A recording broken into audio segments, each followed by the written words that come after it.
She's still beautiful. She's awesome. I really do like her. The bike is in limp mode. It's gonna be very tough for them to stay in business. I'm going to admit this right now, that I feel like I should have kept my BMW. What's up guys? Another beautiful day. Today the Indian is being picked up. It should be picked up here in about probably 10-15 minutes. I think the guy's gonna be here. The Indian's got some issues, as you guys saw in the last video, and we're gonna be getting that stuff resolved hopefully soon. Hopefully this isn't a huge issue. It doesn't sound like it's going to be, but regardless, it needs to be taken care of. She's still beautiful. She's awesome. I really do like her. I just wish we didn't have the issues. And again, we're gonna do a full ride video once she's back. We're gonna go for a ride. I'm gonna talk about her, show her off, do some good video and stuff like that, but today's just not the day. The guys at the dealership are here for the bike. We're gonna load it up and hopefully the issues aren't that bad. We got the bike all loaded up. She's headed off to the dealership. We're gonna try to get these issues resolved. Great service over there at iMotorsports. Telling you. If you guys need an Indian, Cowie, what else you guys got over there? Polaris. Slingshot. The slingshots, yeah. Just about anything you'd want used. There you go. We got 2 other dealerships, one in Orlando, one in Chicago. Oh yeah, I forgot about that. They got all these dealerships all over the place. So if you need something, they probably have it someplace where they can get it. Plus, they have my S1000 at the dealership right now too. So if you're looking for an S1000, the one that you've seen on this channel a million times, it's up there and she's ready. She got brand new everything. But not for long, that bike's gonna go quick. You think so? Oh yeah. Everyone comes in and looks at it. Yeah. That's a beautiful bike. It really is. The S1000, I love that bike. She's off. Have a good one. Appreciate you, man. Hey, anytime. There she goes.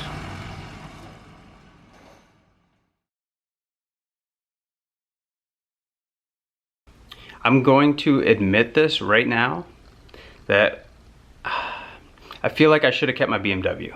So, the Indian, she's back.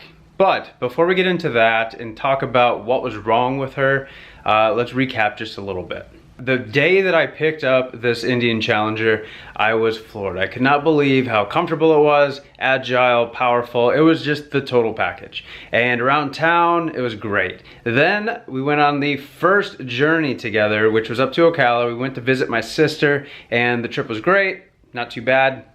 On the way back, I ended up getting a check engine light and I didn't check it as I was riding. Nothing changed. The bike still ran like it was supposed to. It was going down the road like it was supposed to. There's no issues or anything that like would push me to pull over or anything like that. So we just kept moving and eventually we made it home. Now that was on a Saturday. I rode it on Sunday, had no issues. And then on Tuesday, the dealership, most dealerships, at least around here in Florida, they're not open on Sunday or on Monday. So on Tuesday, I called the dealership. I kind of explained what was going on and basically they told me just to bring it in, they'll take a look, and that's what I did. Now 2 codes were showing up in the system. So the cool thing about the Indian is that, and I would show you real quick, but I can't. And I'm gonna explain that in a minute. But the cool thing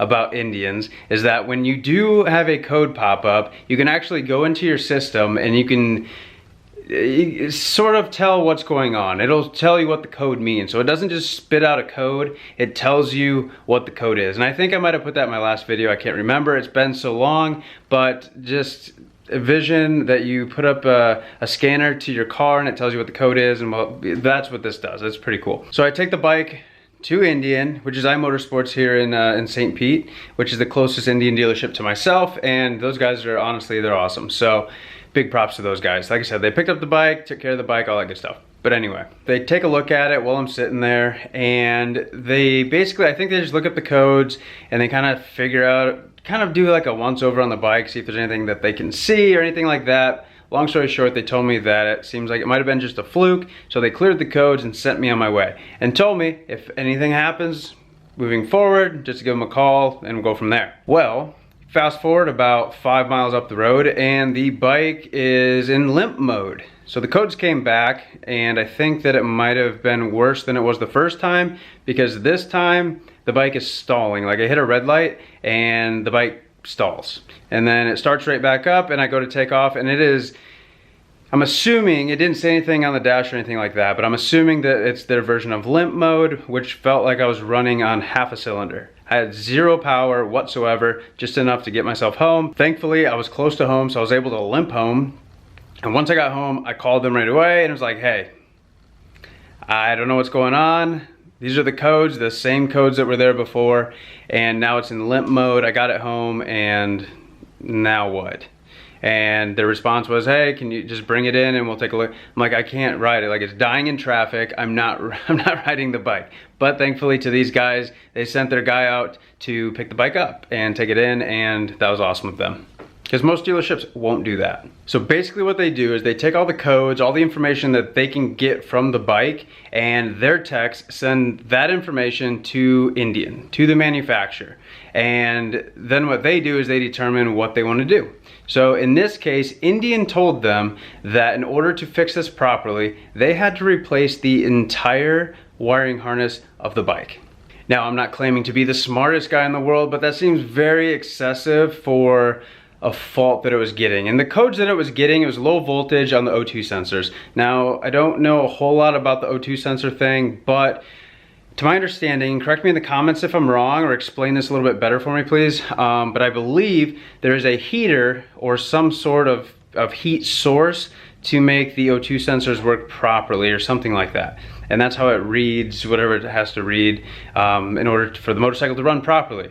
Well, there is a ground apparently, and some other things that run to it, or I don't know. I don't know the specifics. All I know is that it was reading low voltage to those to the O2 sensors, and that was the issue. And to fix that, they had to replace the entire wiring harness. Now, the advantage to buying something with warranty is that that doesn't come out of your pocket, because I can only imagine what that would have cost out of my pocket to replace the wiring harness and to pay for the labor, because labor is not cheap. I don't know how many hours they spent on this. And actually, give me 1 second.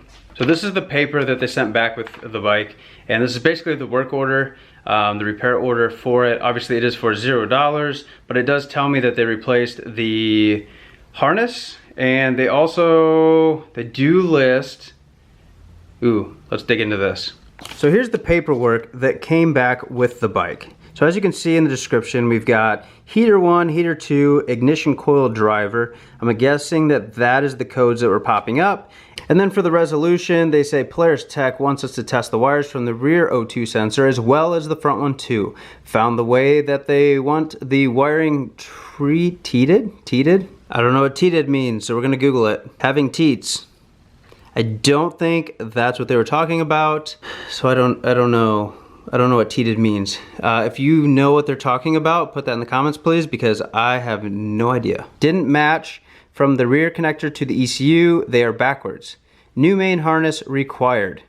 Replaced wire harness and tested. Codes are not returning. But the nice thing is, as you can see, I don't know how many hours they spent on this, but everything's warrantied out, which means $0, and that is a good feeling. Now sure, everything's under warranty, which is fantastic. The issue is that it took a month for them to finish the bike. And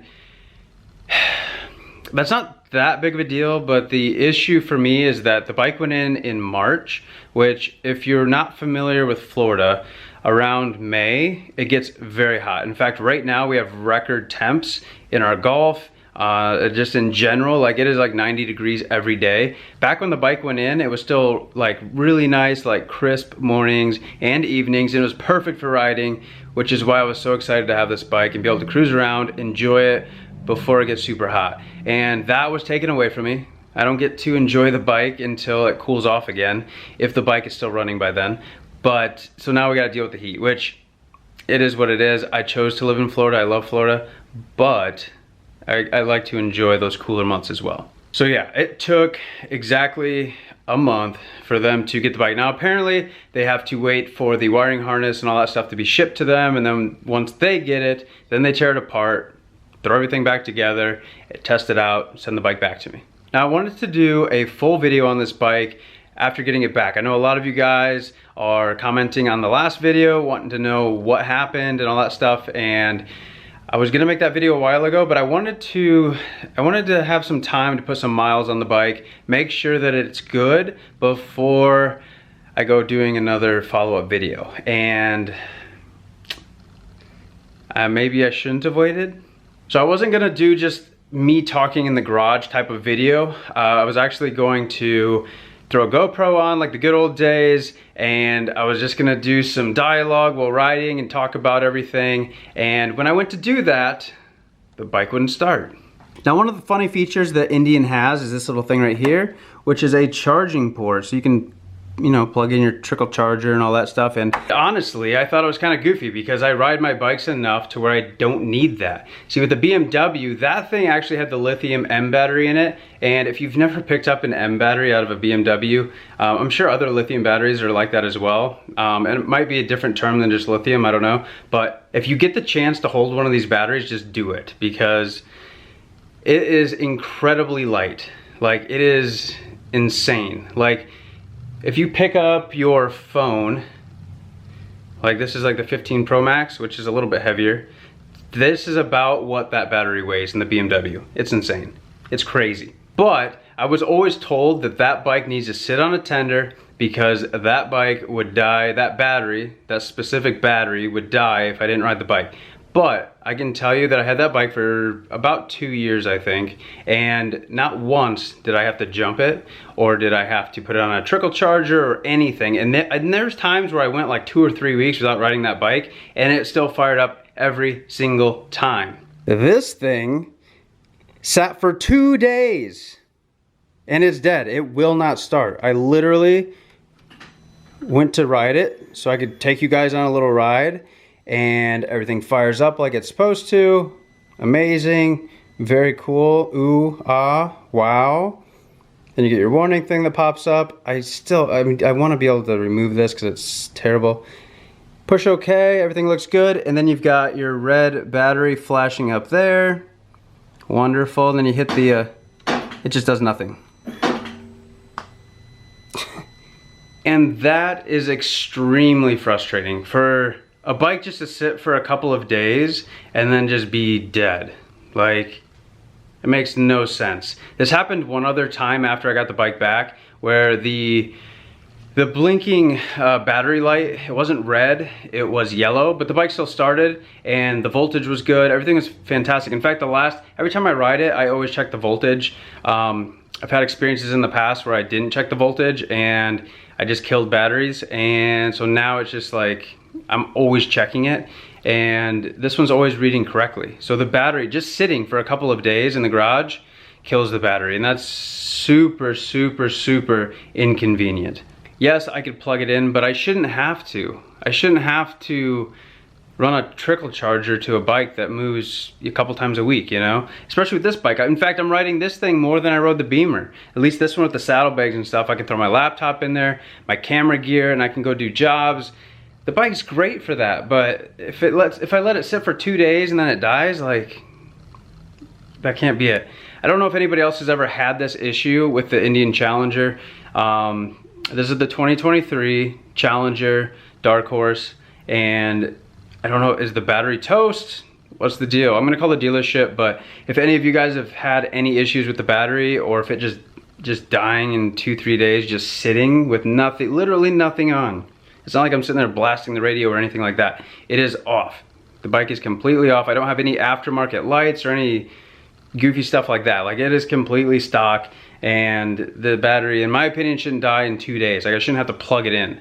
But I'm assuming the fact that Indian had a built-in trickle charger port tells me that they knew this was an issue and that was their quick fix for it. I don't know. I've never seen that on another bike. Even this thing that is sitting here, that thing, I gotta tear the carburetors out of that and redo those. But this bike has literally sat for 8 months on an AutoZone battery and fired right up when I want to use it. Right now it's dead because it's been sitting for a very long time, and the carbs need to be done. We need to do some stuff with that. But anyway, I just wanted to give you guys a little bit of an update on the Indian, because I know a lot of people are asking, and this is the update. I wanted to be able to do more today, but unfortunately the battery is just toast, and I'm not even gonna plug it in tonight. I don't even feel like getting the stuff out, to be honest with you. It's just more of a, if I'm being honest, I kind of want to sell it, and like right now that's where my head's at. And I don't like that feeling. I don't like the buyer's remorse feeling.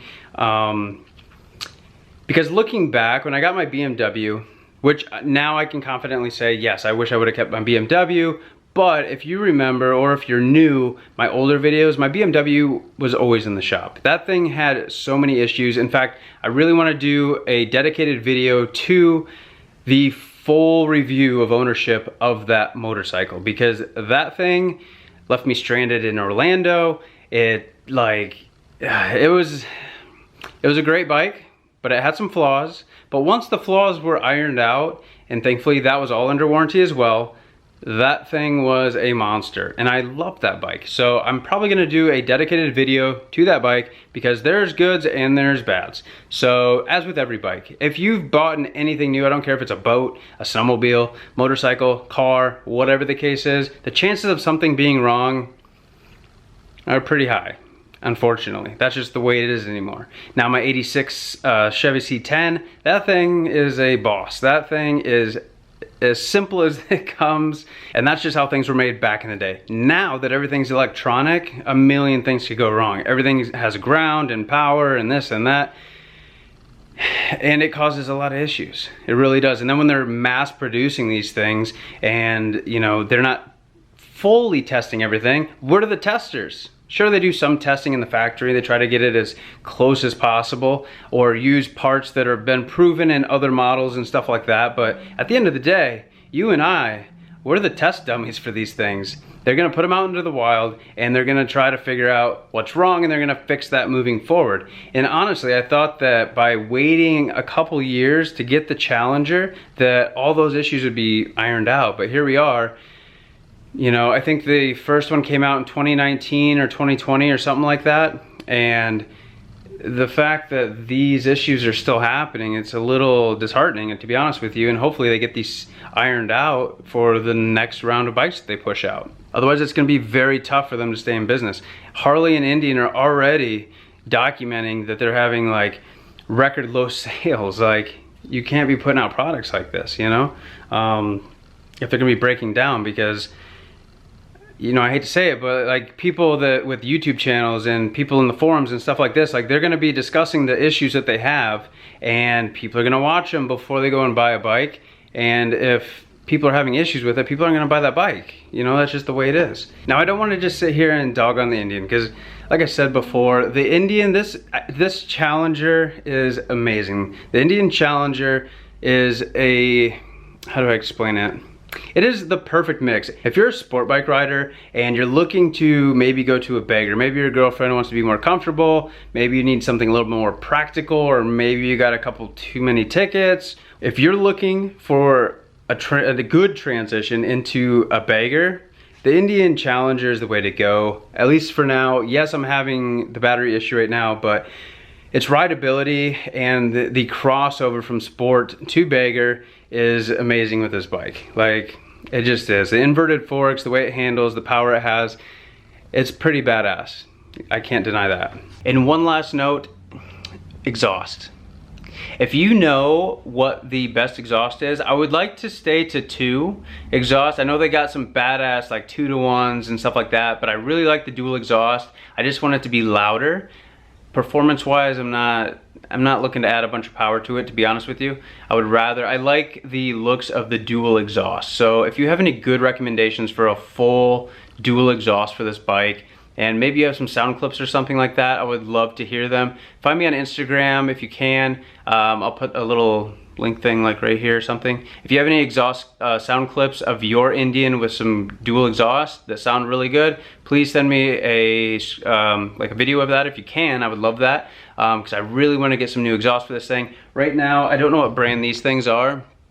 I don't know, I have no idea what those are. Some kind of slip-on. They look kind of cool. It gives a little bit more noise, but it's not where I want it to be. I want to hear this thing because I feel like with some good exhaust, it's gonna sound really, really good. Again, the 2-to-1s sound really good. High performance. I just don't like the look. I like having the 2 exhausts coming out the back. I don't want an empty spot. So yeah, that's where we're at. So if you have any suggestions on that, let me know.